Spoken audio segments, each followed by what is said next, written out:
lied about his history of abusing controlled substance. And the statute makes it illegal for certain people to have firearms or ammunition.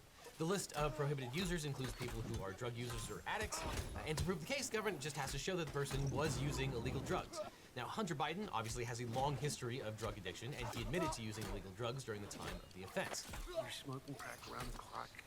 This particular offense is punishable by up to 10 years in prison, but as my friend Scowell has pointed out many times, the amount of time that someone gets depends on the federal sentencing guidelines and rarely gets the maximum here. Now, some are not happy that the prosecutor here is recommending pretrial diversion for Hunter Biden on the gun charge, but this is a law that many people don't think is actually constitutional because of the Supreme Court's interpretation of the Second Amendment. And on top of that, it is a rarely prosecuted crime. As one commentator pointed out, the addict in possession of a weapon charge is very rarely brought. It's been used as a catch-all for white supremacists in the past when the feds needed something to stick.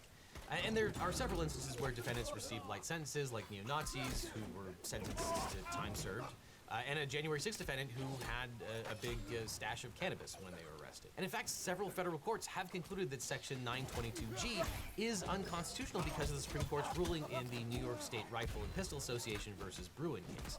After Bruin, if the government wants to put restrictions on firearm ownership, it must, quote, affirmatively prove that its firearm regulation is part of the historical tradition that delimits the outer bounds of the right to keep and bear arms.